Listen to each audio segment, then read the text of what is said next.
Assalamualaikum warahmatullahi wabarakatuh. Yang terhormat Ibu Dr. Eka Nurmalasari, SEMSI, AK, selaku dosen pada mata kuliah akuntansi sektor publik. Puji syukur kehadirat Allah Subhanahu wa Ta'ala yang telah memberikan kesehatan, keselamatan, sehingga kami dapat melakukan video pembelajaran ini. Nah, kami dari kelompok 5 yang beranggotakan 5 anggota. Yang pertama, Ayu Liana. Yang kedua, Rika Damayanti. Yang ketiga, Nur Halimatus Sadia. Yang keempat, Rizka Amanda Khairani. Yang kelima, Ika Nadila. Kami dari kelas 3B Akuntansi Pagi. Kami akan menjelaskan tentang laporan keuangan berbasis akrual dalam akuntansi sektor publik. Nah, baik, saya Rika Damayanti, NPM 20051700069. Pengertian laporan keuangan sektor publik. Laporan keuangan sektor publik merupakan posisi keuangan penting yang berasal dari transaksi-transaksi yang dilakukan oleh organisasi sektor publik. Laporan keuangan ini menjadi komponen penting untuk menciptakan akuntabilitas sektor publik. Tujuan laporan keuangan sektor publik. Tujuan umum akuntansi dan laporan keuangan bagi organisasi pemerintah adalah yang pertama, untuk memberikan informasi yang digunakan dalam pembuatan keputusan ekonomi, sosial, dan politik, serta sebagai bukti pertanggungjawaban atau accountability dan pengelolaan stewardship. Yang kedua, untuk memberikan informasi yang digunakan untuk mengevaluasi kinerja manajerial dan organisasional. Untuk menghasilkan laporan keuangan sektor publik yang relevan dan dapat diandalkan, terdapat beberapa kendala yang dihadapi akuntansi sektor publik. Hambatan tersebut adalah objektivitas, yang kedua, konsistensi, yang ketiga, daya banding, yang keempat, tepat waktu, yang kelima, ekonomis dalam penyajian laporan, yang keenam, materialistik.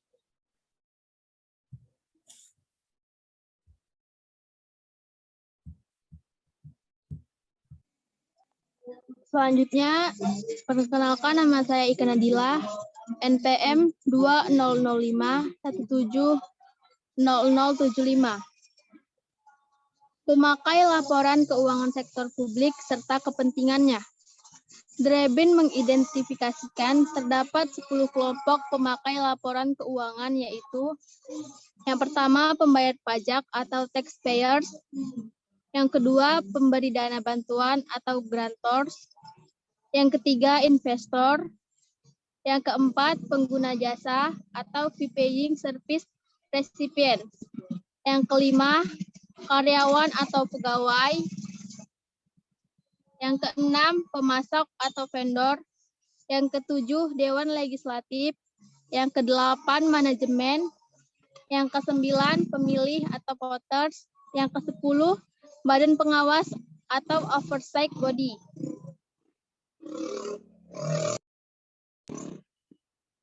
Pengklasifikasian tersebut didasarkan atas pertimbangan bahwa pembayar pajak, pemberi dana bantuan, investor, dan pembayar jasa pelayanan merupakan sumber penyedia keuangan organisasi.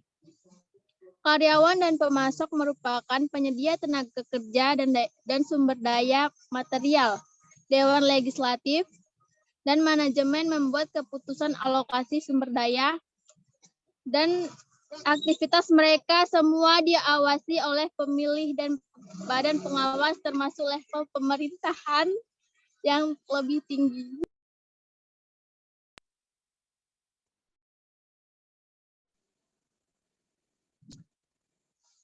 Anthony mengidentifikasikan terdapat 5 kelompok pemakai laporan keuangan, yaitu yang pertama, lembaga pemerintah atau governing body. Yang kedua, investor atau kreditor. Yang ketiga, pemberi sumber daya. Yang keempat, badan pengawas atau oversight body. Yang kelima, konstituen. Pengklasifikasian pemakai laporan keuangan yang dilakukan Anthony adalah dengan mempertimbangkan semua organisasi non-bisnis, bukan untuk organisasi pemerintahan saja. Sedangkan Drebin et al. Mengklasifikasikan pemakai laporan keuangan untuk sektor pemerintahan saja. Saya Ayuliana dengan NPM 2005170059. Hak dan kebutuhan pemakaian laporan keuangan, pada dasarnya masyarakat atau publik memiliki hak dasar terhadap pemerintah, yaitu hak untuk mengetahui, right to know, yaitu A. Mengetahui kebijakan pemerintah, B. Mengetahui keputusan yang diambil pemerintah, dan C. Mengetahui alasan yang dilakukan suatu kebijakan dan keputusan tertentu. 2. Hak untuk diberi informasi, right to be informed, secara terbuka atas permasalahan-permasalahan tertentu yang menjadi perdebatan publik. Dan 3. Hak untuk didengar aspirasinya atau right to be heard and to be listened to.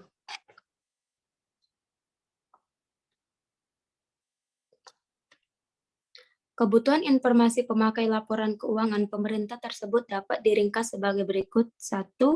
Masyarakat pengguna pelayanan publik membutuhkan informasi atas biaya, harga, dan kualitas pelayanan yang diberikan. 2. Masyarakat pembayar pajak dan pemberi bantuan ingin mengetahui keberadaan dan penggunaan dana yang telah diberikan. 3. Kreditor dan investor membutuhkan informasi untuk menghitung tingkat risiko, likuiditas, dan solvabilitas. 4. Parlemen dan kelompok politik memerlukan informasi keuangan untuk melakukan fungsi pengawasan, mencegah terjadinya laporan yang bias atas kondisi keuangan pemerintah, dan penyelewengan keuangan negara. 5. Manajer publik membutuhkan informasi akuntansi sebagai komponen sistem informasi manajemen untuk membantu perencanaan dan pengendalian organisasi, pengukuran kinerja, dan membandingkan kinerja organisasi antar kurun waktu dan dengan organisasi lain yang sejenis. Dan 6. Pegawai membutuhkan informasi atas gaji dan manajemen kompensasi.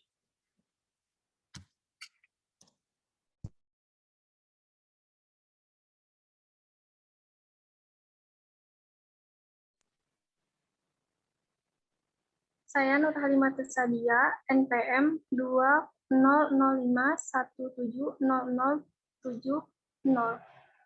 Komponen-komponen laporan keuangan, yaitu terdiri dari yang pertama, laporan realisasi anggaran.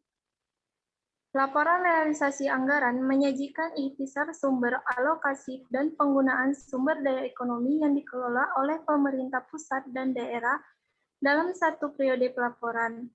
Laporan realisasi anggaran biasanya terdapat unsur-unsur sekurang-kurangnya, yaitu pendapatan LRA, belanja, transfer, surplus atau defisit LRA, pembiayaan, sisa lebih atau kurang pembiayaan anggaran.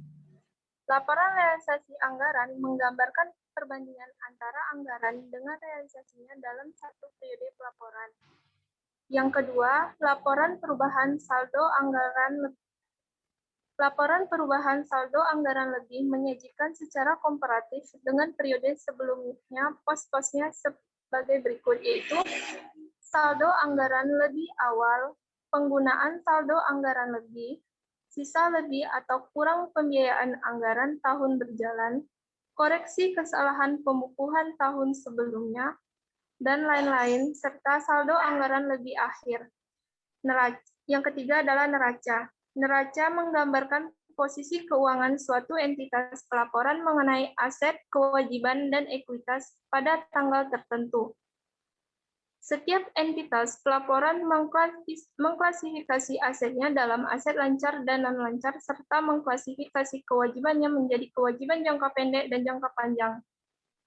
Yang keempat adalah laporan arus kas. Laporan arus kas menyajikan informasi mengenai sumber penggunaan perubahan kas dan setara kas selama satu periode akuntansi dan saldo kas dan setara kas pada tanggal pelaporan. Arus masuk dan keluar kas diklasifikasikan berdasarkan aktivitas operasi, investasi, pendanaan, dan transhistoris.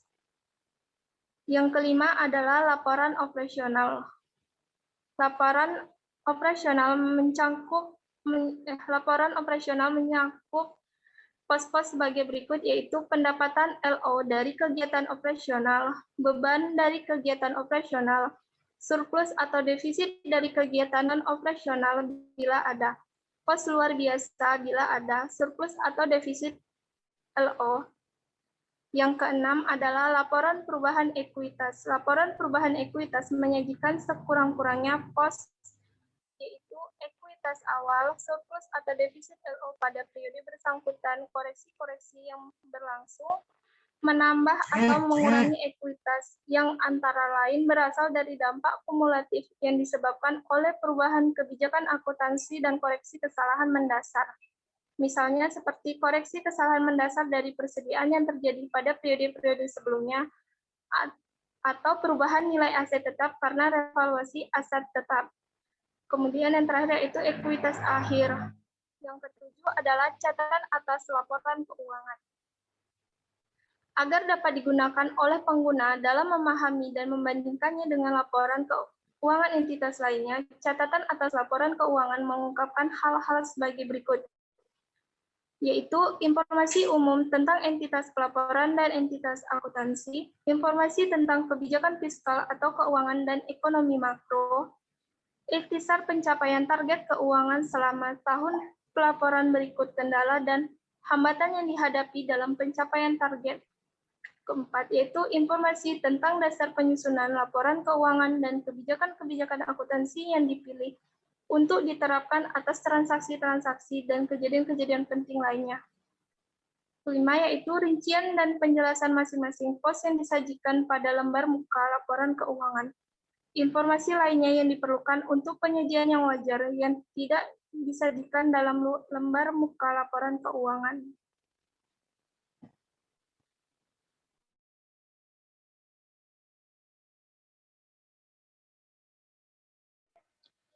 Saya Rizka Amanda Hairani dengan NPM 2005177072. Konsepsi dan manfaat basis akrual. Basis akrual adalah suatu basis akuntansi di mana transaksi ekonomi atau peristiwa akuntansi diakui, dicatat, dan disajikan dalam laporan keuangan pada saat terjadinya transaksi tersebut. Tanpa memperhatikan waktu kas diterima atau dibayarkan, pendapatan diakui pada saat hak telah diperoleh atau earned, dan beban atau belanja diakui pada saat kewajiban timbul atau sumber daya dikonsumsi. Manfaat basis akrual. Yang pertama yaitu memberikan gambaran yang utuh atas posisi keuangan pemerintah. Yang kedua, menyajikan informasi yang sebenarnya mengenai hak dan kewajiban pemerintah. Dan yang ketiga, bermanfaat dalam mengevaluasi kinerja pemerintah terkait biaya jasa layanan, efisiensi, dan pencapaian tujuan. Sekian penjelasan dari kami. Jika ada kata-kata yang salah, mohon dimaafkan dan terima kasih kami ucapkan. Wassalamualaikum warahmatullahi wabarakatuh.